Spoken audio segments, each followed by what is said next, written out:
有关我国第3艘航母福建舰的消息，总会牵动外界的极大关注。12号的央视新闻联播发布了福建舰的最新动态，短短数秒的画面透露出哪些关键信息？福建舰距离海试是否指日可待？来看报道。福建舰是我国第3艘航母，也是我国完全自主设计建造的首艘弹射型航母。其采用平直通常飞行甲板，配置电磁弹射和阻拦装置，满载排水量8万余吨。去年6月下水，至今技博实验已经超过8个月。从央视此次曝光的画面可以清晰地看出，福建舰舰首左舷靠近水线位置的舰体表面，红色油漆上有一处排水口正在排水，周围出现了明显的熏黑。对此，有专家解释称，这可能是柴油发电机的排烟口，其周围发黑，表明作为辅助动力的柴油机已经进行了点火测试，并运行了相当长时间。所谓辅助动力，一般指的是发电机组，比如用柴油发电机，主要是为航母上的一些系统来供电。这个环节的测试，通俗来讲就是螺旋桨不转，船不会移动，但其他系统都能达到正常运作。所曝光的这个信息呢，就是它的某一个系统在工作，也就是它的电力系统在工作。那么军舰在西波试验的时候，其实供电方式有多种，一种呢是可以通过岸上供电，这个相对来说要简单。另外呢，就是通过辅助电力系统来供电，通过这种方式也能够让军舰能够独立的来进行运作。值得注意的是，这是今年以来福建舰第2次登上公开报道。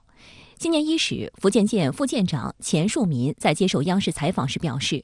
新的一年，我们一定全面抓好以试验试航为中心的各项工作，为实现建军100年奋斗目标贡献力量。有分析指出，从这些信息来看，福建舰技博实验进展非常顺利，已经为不久之后的海试做好了准备。海试期间，首先要进行的也是动力系统的测试，比如动力系统满负荷试验、航母机动性测试等，其他还包括通讯系统、导航系统等。海试的时候，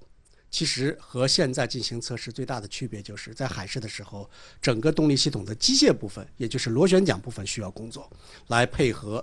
船只进行前进，进行各种各样的动力测试。而在西波试验的时候，在螺旋桨之前的所有的系统都要进行试验，这就是要对它进行相关的试验。西波试验之后就要进行海试，所以我觉得现在福建舰所进行一系列的试验都已经在按部就班的进行，那么距离海试越来越早了。除了辅助动力测试外，更加引起关注的是，在采访中，福建舰某部门部门长张川前明确提到，福建舰是我军首艘装备了电磁弹射和阻拦装置的航母。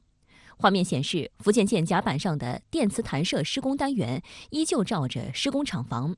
事实上，去年福建舰下水的时候，官方证实了使用电磁弹射装置，而这次则披露了将配备电磁阻拦装置。这也是福建舰最具特色的升级之处。电磁弹射是指以电磁力为加速手段，在短距离内使飞机达到或接近起飞速度实施起飞的一种发射方式，代表了航母的先进技术。相较蒸汽弹射，电磁弹射系统的技术优势十分明显，包括重量低、体积减小、战损以后附带损失小等优点。此外，在使用电磁弹射器的情况下，可以让甲板的3个起飞点同时具备满载起飞的能力，携带更多的弹药升空，对提升舰载航空兵部队整体作战能力具有重要意义。作为航空母舰来讲，它最大的战斗力是什么？舰载飞机。电磁弹射和蒸汽弹射相比的话，它最大的优势就是让飞机起降的架次能够比以前要多得多。多得多意味着什么？意味着战斗力就更强一点。另外一方面的话，就是之前的蒸汽弹射，基本上它适合于大概是20吨、30吨的战机。但是如果要想对无人机甚至会更大型的战机来实施弹射的话，相对来说要难一些。而作为电磁弹射的话，小到无人机，大到更重的，比如运输一类的飞机，也可以对它进行弹射，这样就会让电磁弹射的适应范围就更广。还有一方面的话，就是电磁弹射的快反能力要强。10年来，人民海军航母建设实现了从无到有、从改装到国产的发展跨越。一代代航母人也在实战演训中提升着大国重器的综合实力，为祖国和人民筑起安全屏障。从辽宁舰的10年磨一剑，到山东舰战斗力生成史上快车道， 2012年和2019年，两艘航母先后加入人民海军战斗序列，他们就像两个亲密的战友，在海天之间展开了一场航母版的比学赶帮超。作为首艘国产航母，山东舰在船体设计、装备配置、整体作战效能和综合保障水平方面进行了优化和升级。我们在借鉴传承辽宁舰经验的同时，也在努力探索一条适合我们自己的快速发展路子，力求达到1+1大于2的倍增效应。相信未来，包括福建舰在内的中国后续航母，也会在我们的基础上再次优化、再次突破，持续提升我们的综合打击能力。在今年的全国两会上，全国人大代表、海军辽宁舰某中队少校政治教导员朱月萌表示，这一切成绩的取得，来自一代代航母人的接续奋斗、弯道加速。这10年里，我们辽宁舰从下水起航、战机上舰，到编队一体、舰机融合，从近海训练到远海部署，正在绘就大国重器更加深远、更加壮阔的奔涌航迹。好，相关话题马上来连线特约评论员石红。石先生你好，在央视军事公布最新画面中，国产航母福建舰左舷靠近水线处出现了熏黑的痕迹，那这表明了哪些情况呢？这很可能是福建舰在码头击泊试验中呢，已经对辅助动力装置进行了点火测试。这些熏黑的痕迹就是排出的烟造成的痕迹。福建舰呢也不会只有一个辅助动力装置的排烟口，只不过由于画面角度所限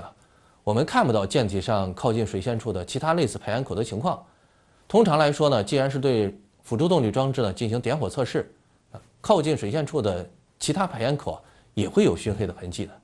很多人也许会奇怪，为什么要把辅助动力装置的排烟口设在水线附近呢？这主要是为了红外隐身的需要。从福建舰水线处的图色来看，满载时的福建舰排烟口会在水下，所以红外信号特征呢会明显减小。福建舰在舰岛上的烟囱呢还没有任何熏黑的痕迹，说明与其相关的动力装置呢还没有进行点火测试。但从辅助动力装置点火测试的情况来看呢，估计也不会太久。还有一些分析认为呢，福建舰的舰岛烟囱至今呢没有进行点火测试不同寻常，意味着呢其主动力装置可能并非呢常规动力装置。这方面的具体情况呢目前不得而知，但有一点可以肯定的是福建舰的动力装置呢在功率上肯定非常强大，尤其是供电能力